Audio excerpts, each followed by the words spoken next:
Well, good afternoon, and thanks to all of you for being here today. It is good to be with all of you again. Today we have updates on PPE distribution, elections, health data, and efforts to help Virginia restaurants. First, we continue to distribute PPE around the state. Everything from gloves and gowns to masks and face shields to hand sanitizer and coveralls. For example, we've distributed 1.5 million gloves and more than 430,000 N95 masks. Today and yesterday, we shipped several thousand N95 masks for our hospitals. Numerous shipments have been made to localities around Virginia through the health districts and regional health coalitions. These are being distributed to hospitals, nursing homes, and other medical care facilities. And we continue to work to purchase PPE. As I and many other governors have said, that market is chaotic and difficult due to a lack of federal direction. We continue to compete for the same supplies. So far, no Virginia hospital has run out of PPE, but I spoke with several hospital CEOs yesterday, and they, along with all of our health providers, worry that they don't have enough. We look at the data hourly, and we are preparing for all scenarios. Now I have an update on how we will handle two upcoming elections. We have local and special elections coming up in May, and congressional primaries in June, which are statewide. We're in the middle of a public health crisis. We have wrestled with our options, and none of them are ideal or perfect. Elections are the foundation of democracy, and voting is a fundamental right. But no one should have to choose between protecting their health or casting a ballot. Holding in-person elections right now would put the health of voters and our election workers at risk. Therefore, I am recommending that we move the May elections to November. I have had discussions with the Speaker of the House and with legislators on both sides of the aisle about this. This change will require General Assembly action when lawmakers return to session on April the 22nd. Postponing these elections is the best way to protect democracy without endangering the public health or violating the stay-at-home order. In addition, the governor has the authority to move a primary election back by 2 weeks. So I am moving the June 9 primary to June 23rd. I have discussed this with legislators and members of our congressional delegation. Now I'd like to discuss the health data that we collect. In a pandemic such as this, it is critical that everyone has as much information as possible, from the decision makers to the public. Data comes in from a variety of sources, both public and private. Our local health departments, the hospitals, the private testing labs, and more. It is difficult but important for everyone to be reporting the same types of data, so we have a better picture of what this virus looks like here in Virginia. We are seeing racial disparities in COVID cases in places like New Orleans and New York, and we must be able to measure this here in Virginia. We know that long-standing racial inequities in things like access to health care, education, and economic opportunities lead to differences in underlying health conditions. The existence of such inequities is one reason why communities of color, including African American people, are more likely to have some of the underlying health conditions that put them at a greater risk with COVID-19. We need a clearer data about what this means in Virginia. That obligates us to do a better job of tracking racial demographic data of confirmed cases. I have directed VDH, or Virginia Department of Health, to make sure that we are doing just that. It is my understanding that private testing labs and some other private partners are not currently reporting this data. We're exploring ways to make sure that they do. While the coronavirus outbreak is our primary focus, the business of government must continue. That means that my office has been working through the hundreds of bills passed by the General Assembly during their regular session. Our policy shop is working very hard, and I thank them. Our deadline for signing, amending, or vetoing legislation is midnight Saturday, and I am pleased to say that we will meet our deadline. One of those bills is our state budget. We know the budget, as passed just a few short weeks ago, cannot move forward as written. We are expecting a recession with a drastic reduction in our revenues paired with large increases in spending to fight this epidemic. I am working closely with the Speaker and other legislative leaders on budget amendments that will allow us to deal with the changing revenue situation. The General Assembly passed 1,291 bills for me to consider. I thought it might be interesting for those of you that are not familiar with the legislative process to see a bill. Some of our bills are one page, some are longer. Often they're very complex. This particular bill is the Transportation Omnibus Bill. It's 83 pages. I tell you this to commend our legislators, all 140 of them, for the work that they do on behalf of Virginia to keep us moving forward. A tremendous amount of work. It's also a tremendous amount of work for our policy folks. And so to all of you, I thank you for what you do. So far, I have acted on 864 of these pieces of legislation, and I'm ready to act on the others in the coming days. We will have more to say on legislation later this week. We also continue to work on ways to ease pressures on businesses such as our restaurants.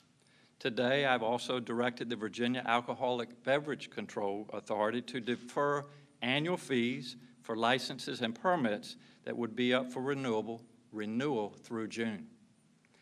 This affects some 6,000 establishments with ABC licenses.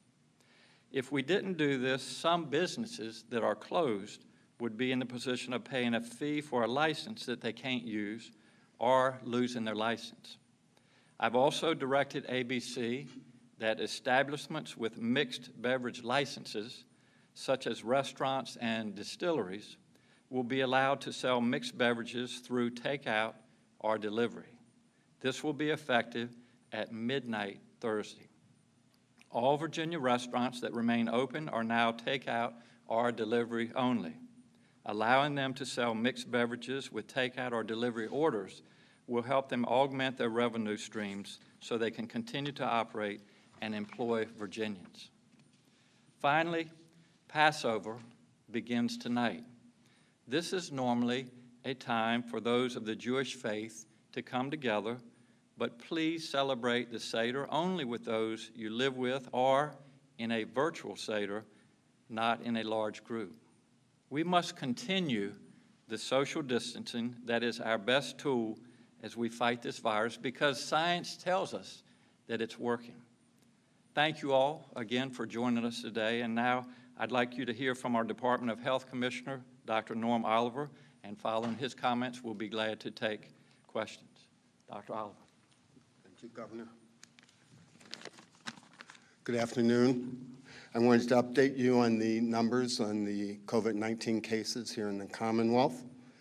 We have a total of 3,645 cases of COVID-19. This is a 312 case increase over the last 24-hour reporting period. The total deaths now number 75, and that's 12 additional deaths since the last 24-hour reporting period. I'd like to make note of the fact that on our website, we now have a weekly report that will be posted each Monday This past Monday, we posted the first of those weekly reports. These reports include a case description about all the cases that we have here, and that underscores some of the points that the governor was making in his opening remarks. Virginia is one of less than 12 states in the United States that actually report race and ethnicity data on COVID-19.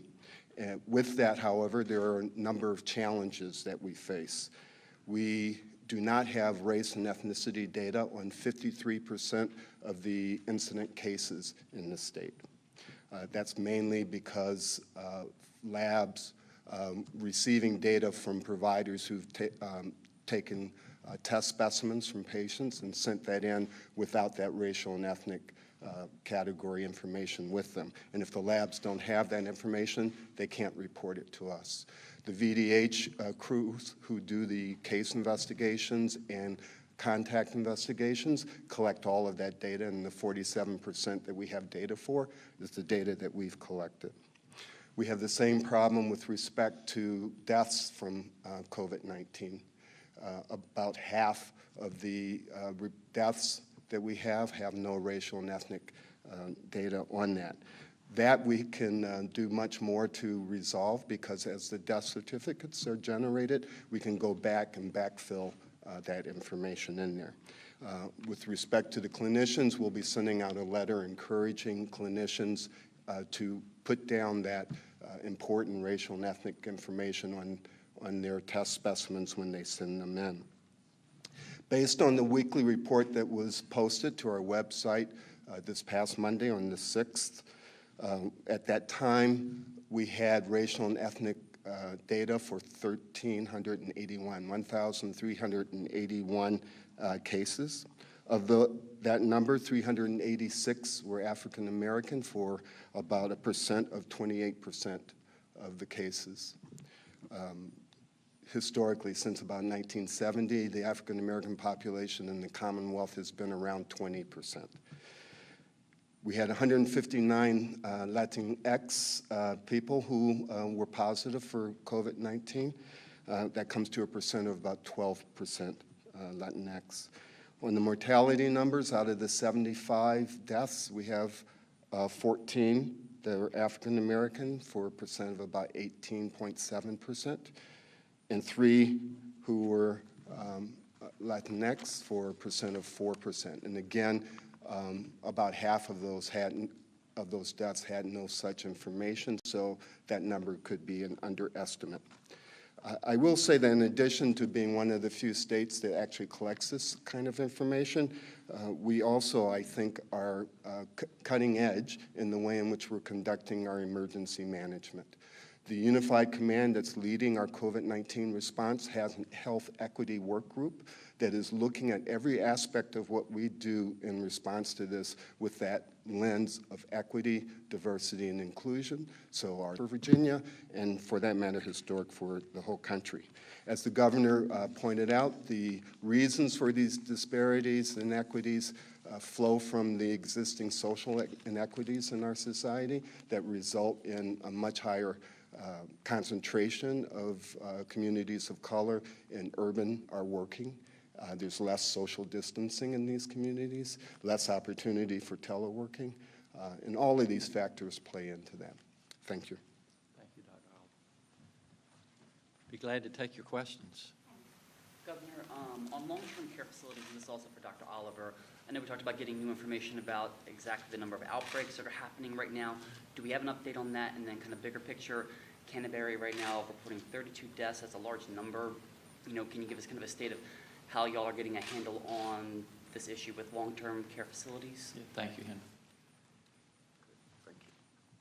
So as I understand your question, you're asking about Canterbury here in Henrico and the large number of deaths that have occurred there. Those deaths aren't reflected yet on the VDH site, so there'll be a discrepancy there. There have been news reports that the deaths now number 32. The Canterbury site, like other long-term care facilities, the local health department in Henrico and the management of Canterbury have done their best to isolate the cases as they can and provide distancing, quarantining those cases and so on to try to keep down the spread.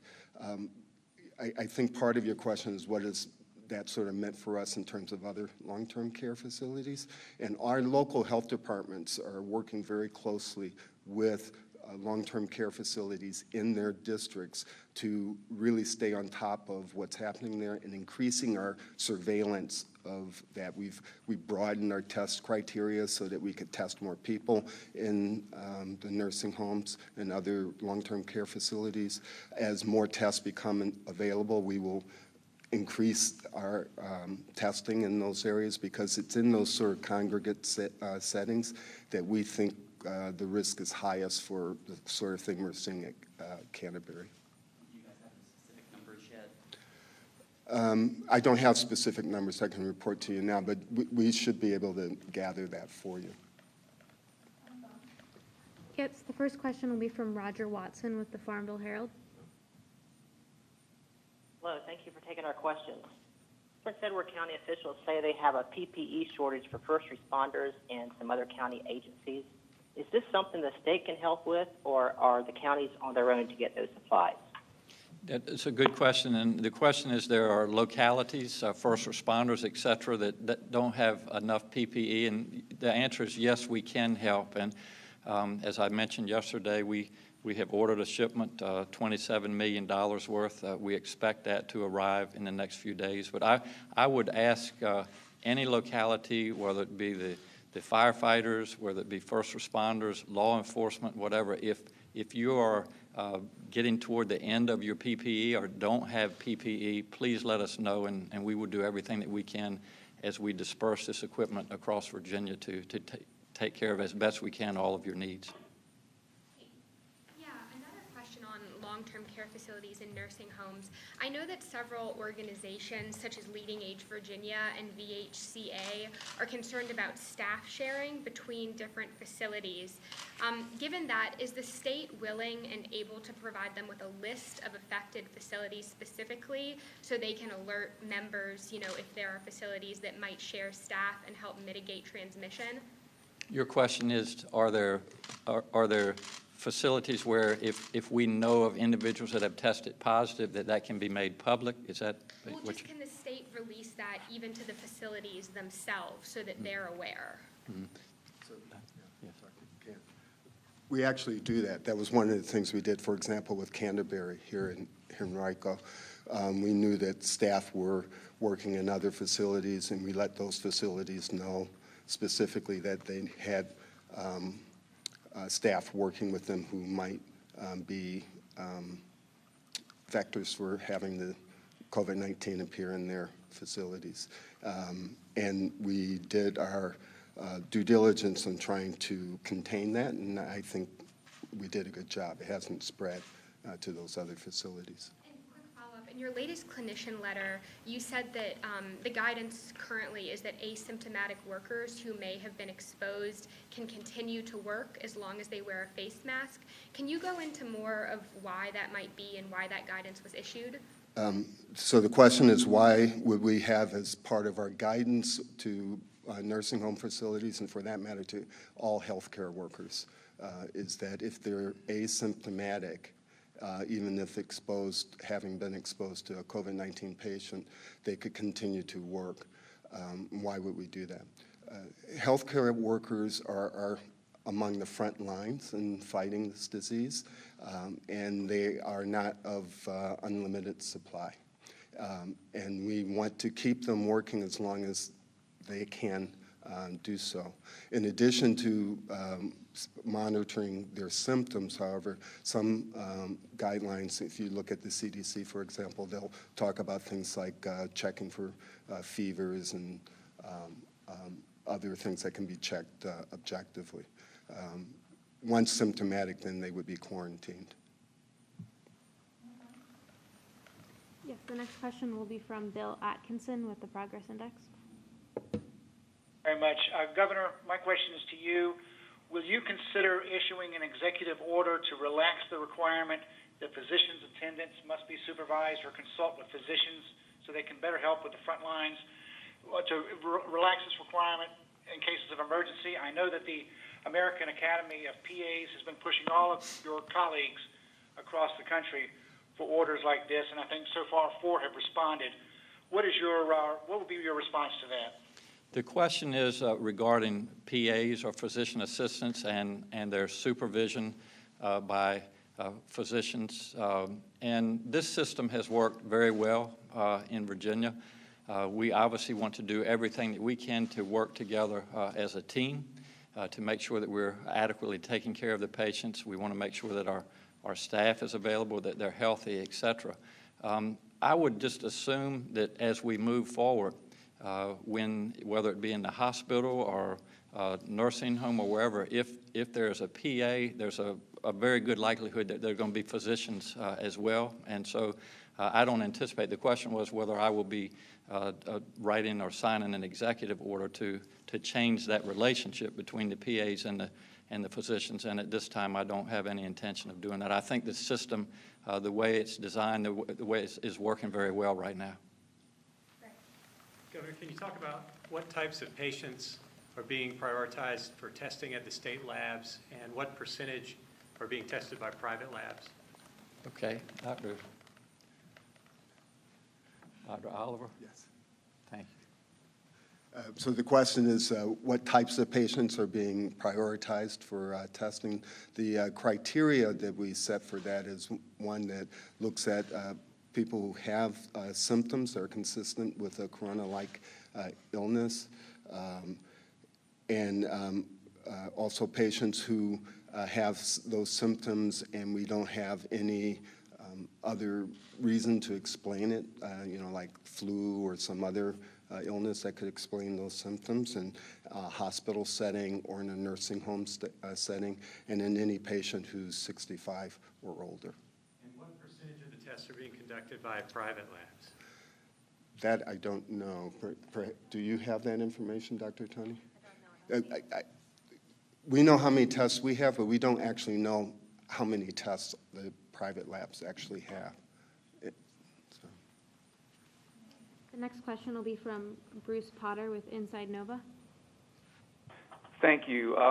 Governor, nearly 45% of the state's positive cases are up here in Northern Virginia, and the Washington area has been mentioned among cities that might be hit the hardest over the next few weeks. Are there any specific hot spots for the virus that you and your team have identified in Northern Virginia? And what are you hearing from the hospitals up here in this region about their ability to handle the projected surge of patients? The question is Northern Virginia and certainly the density of our population, and what am I hearing from our hospitals and what are they doing to prepare for the surge? First of all, I will reiterate that the mayor of Washington, D.C., Mayor Bowser, the governor of Maryland, and I have been working very closely. We have tried to be consistent in our guidelines, especially the stay-at-home, social distancing, et cetera. We realize that the greater Washington area is at risk to be a hot spot. As far as any particular areas in Northern Virginia, I mean, that data is available. We've obviously had cases in Fairfax, Arlington, Alexandria, and we would be glad to share that with you.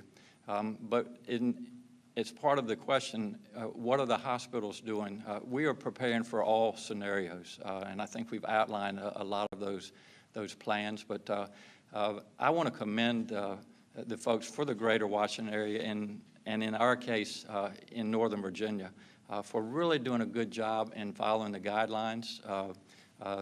I've had reports that have come back from various areas in Northern Virginia, and they're taking this seriously. And the key here is that if we can continue to follow those guidelines, we will do what we need to do in flattening this curve, and we'll put a lot less of a burden on our hospitals. But I will tell you, in just talking to the CEOs from our hospitals yesterday, they're ready. There's no question. they're being taxed, they're working very hard, their healthcare workers are coming to work every day. They're worried about PPE, they're worried about the testing, all of the things that we've been talking about, but they are prepared to take care of Virginians in the event that this surge occurs, and I'm proud of all the work they're doing. So Maryland is sending these so-called strike teams to help nursing homes with care, with supplies. Given the crisis at Canterbury, is that something you all are considering as well?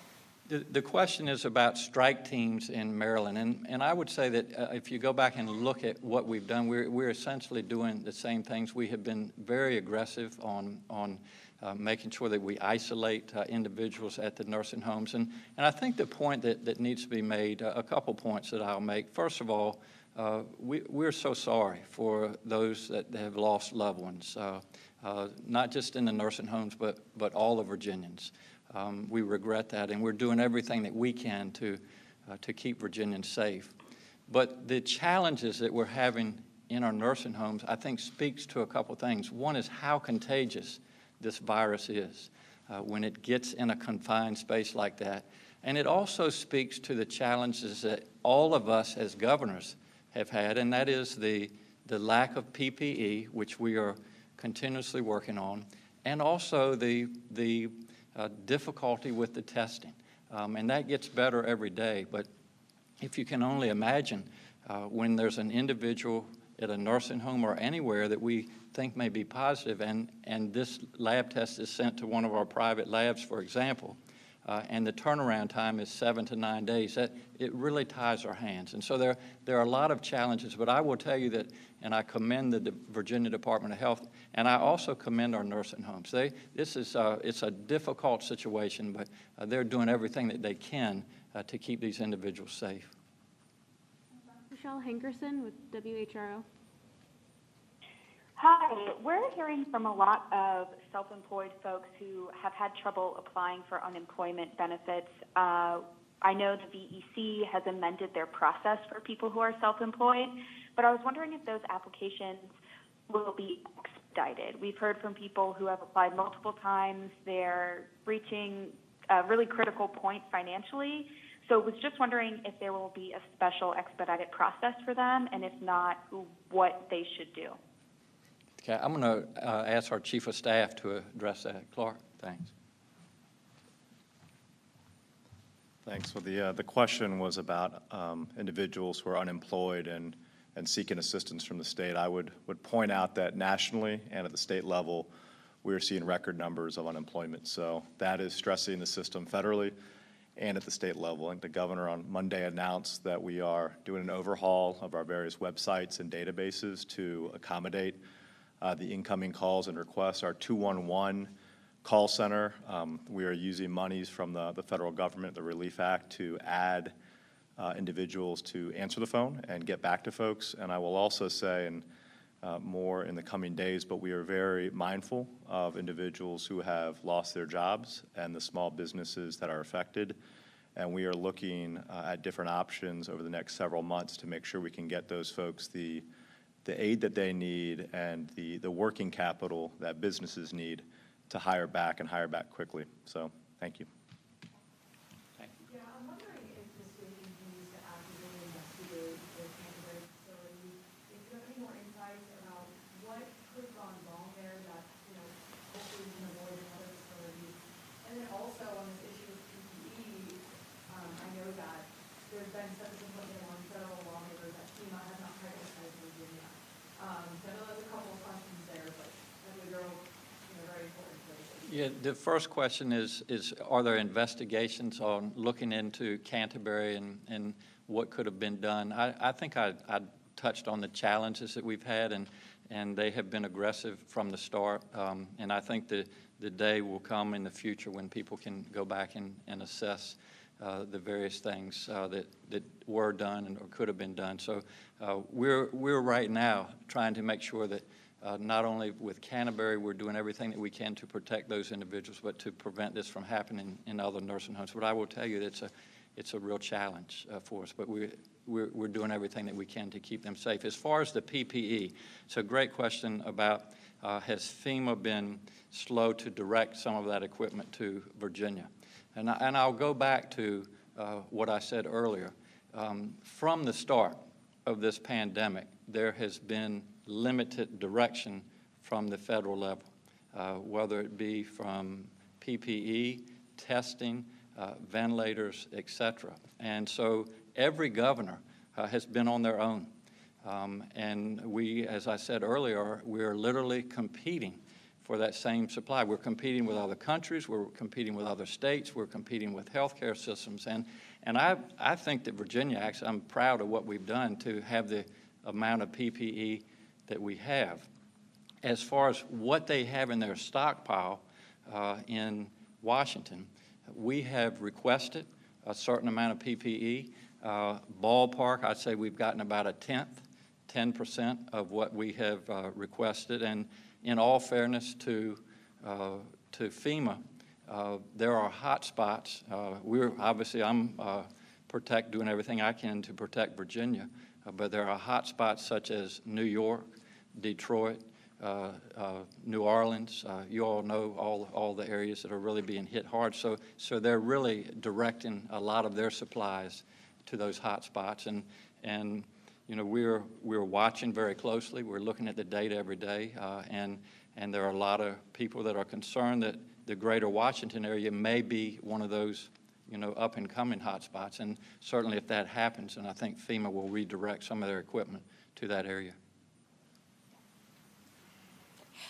Thanks, Governor. I'm Bree Season from CBS 6. I've been reaching out to your office for the past month repeatedly, trying to get a feel on some of these 427 outstanding pieces of legislation, Yes. Several of which have never been more pressing to our viewers. So I'm wondering if a couple things, if you anticipate doing anything, signing perhaps the Torian-Favola bill on ending balanced medical billing, Sickles' efforts on certificate of public need reform, and perhaps most pressingly to the financial viability of emergency rooms. There's a budget amendment in HB 30 that would downcode a lot of potentially Medicaid visits to ERs to $14 for these physicians in a day when they're fighting really hard to do as much as they can. Are those things that you're still considering at this point, and what are your thoughts on those three, especially because of the Saturday deadline? Yes, the question is, there are a number of pieces of legislation that we're continuing to study and that I will act on by Saturday. I would just say at this stage, I've acted and signed over 800 of those pieces of legislation. And I would just say to be patient. We're working through those. By Saturday night at midnight, they will have all been acted on, whether they have amendments, whether they're passed or signed without any changes, or whether they're vetoed. And all of that will be public on Monday morning. A budget amendment specifically might save the state $14 million in Medicaid payments, which is, saving the state budget at this point is something you've emphasized is important, but it could affect the access to public health for a lot of ERs. Yes, I'm going to make it a little bit clearer maybe than I did the last time.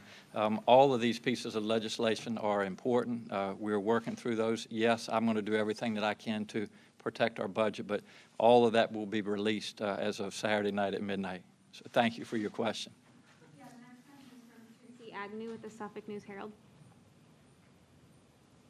Tracy? Okay. Yes, thank you so much for taking our calls. My question is about testing resources available to medical examiners in the state. Reports from other states are that their coroners aren't able to test the dead who had symptoms of COVID-19 but weren't tested while they were living.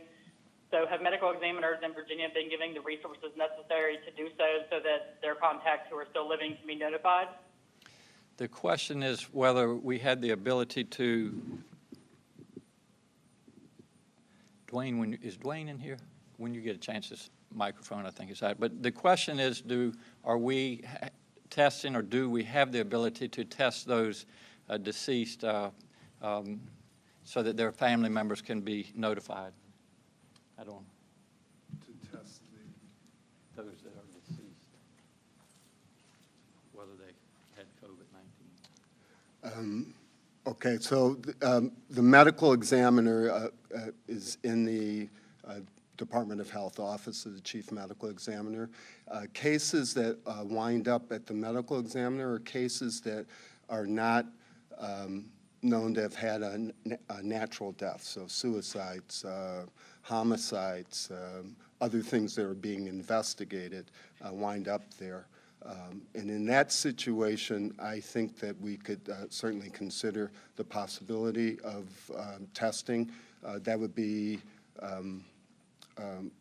another situation where with increased testing capacity, we could add that as a criteria. At this point, we're not doing that, however.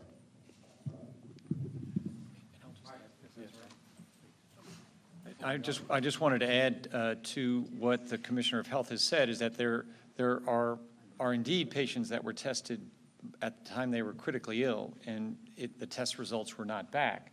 And those are made available to loved ones when those results come back. So those results are made aware, the families are made very much aware of that test result. Also, Dr. Tony corrected me. I misspoke.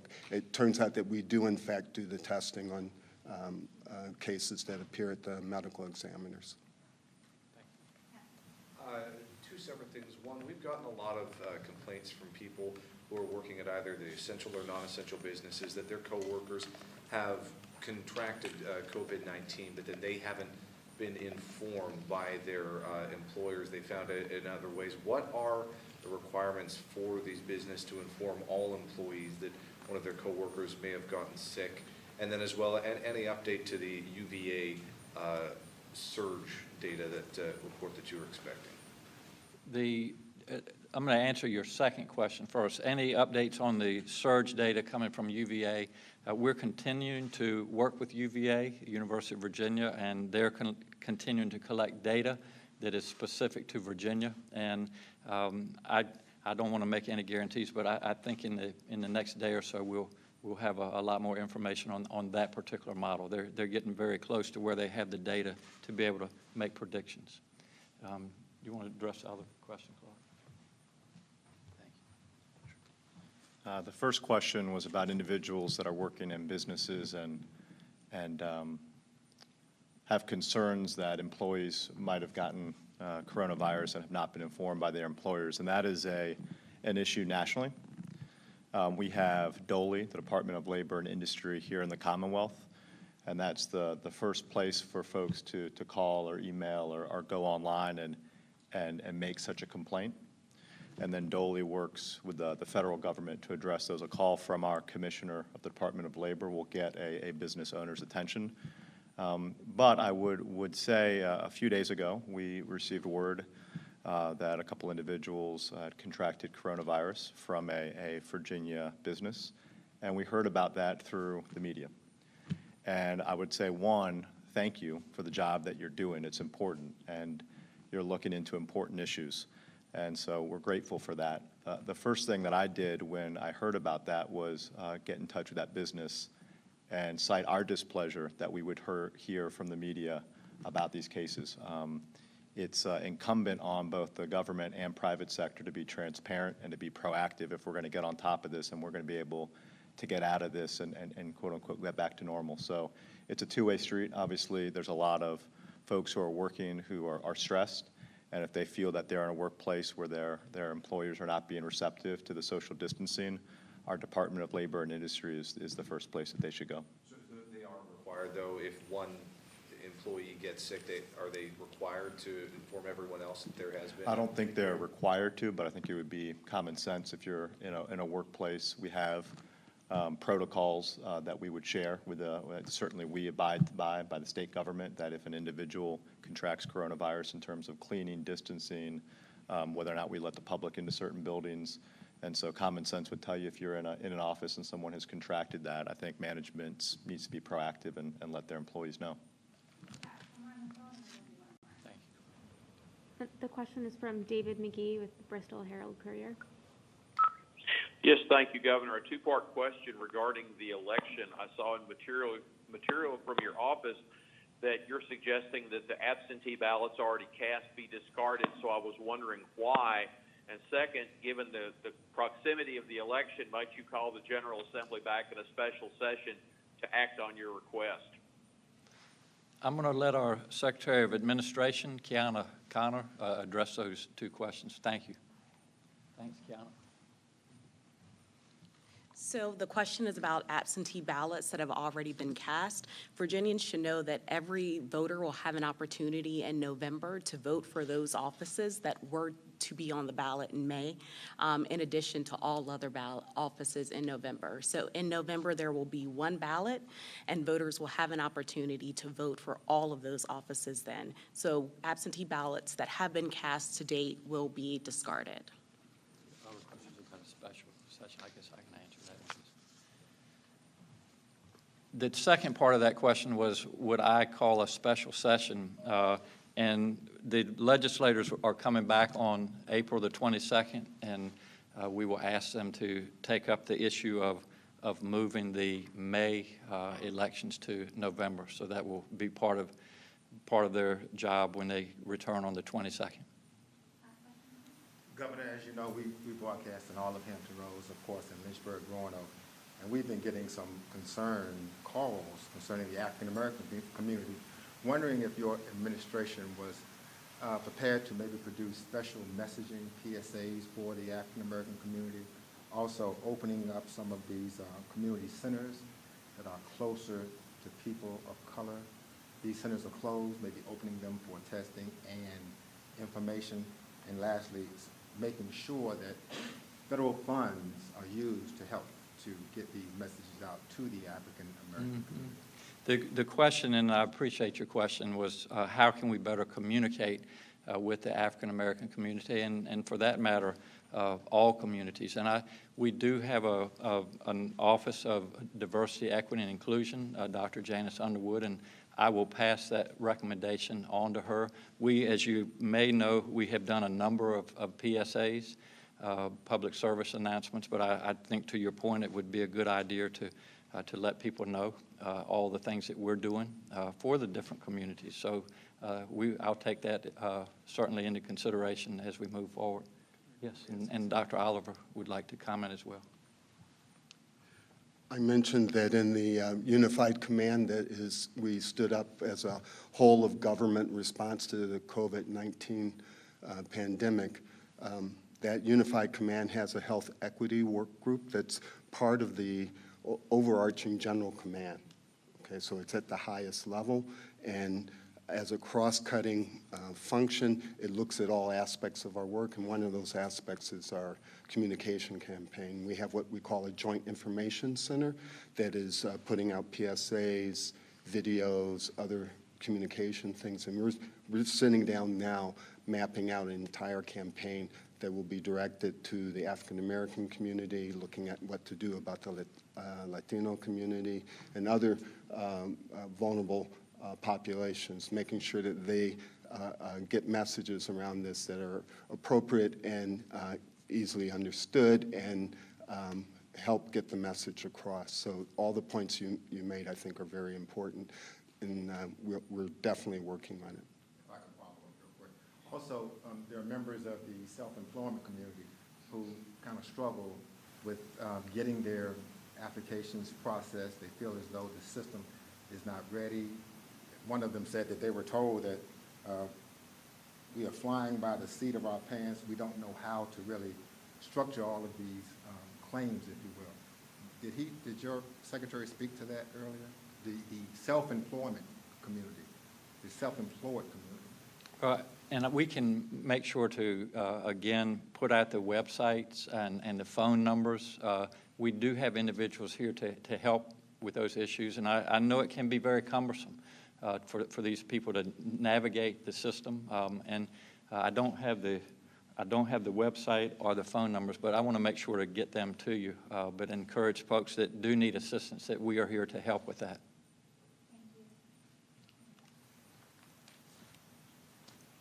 Any other questions? Just to clarify for the data, the racial and ethnic data, are you going to be able to get the data for those tests that have already been completed, the 53%, that's already on the board. And again, these are just, I guess, suggestions to the private labs, not a direct order.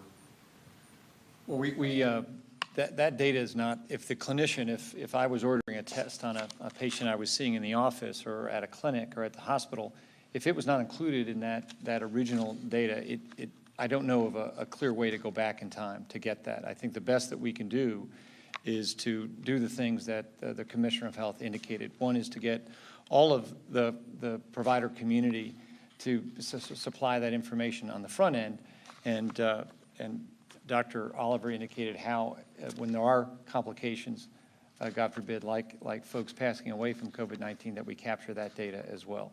So I think it will be difficult, and I'm not sure of a mechanism to go backward in time. Just in closing, a couple points that I wanted to make. First of all, you see and you've heard from a number of individuals that get up in the morning. Half of them are staying up at night as well, for that matter. But they're very talented. They're very hardworking. And just on behalf of Virginia, I think you can all be proud and should know that these individuals are working very hard for you. The other thing I wanted to say is I really do appreciate your all's questions. I don't have answers for everything, but when we hear these questions, it makes us think of what more we need to do. And whether it's input from our legislators or our local officials or just the public in general, we appreciate your input. We appreciate knowing what you're dealing with out there as we all work through this together. So please continue to give us your input. That's why we do what we do. We want to help you. And as I've said every day, my main goal right now is to make sure that we get this health crisis behind us, that we keep all of you as Virginians safe. And just as soon as we can get this crisis behind us, the healthcare crisis, our economy will bounce back, and all of us hopefully can get back to our lives as we knew them before COVID-19. So again, thanks to the press. You all are doing a wonderful job covering this. I thank you on behalf of the Commonwealth, and to all of you out there that listen to us when we do these press conferences. I thank you, and I look forward to being with you again on Friday. Thank you.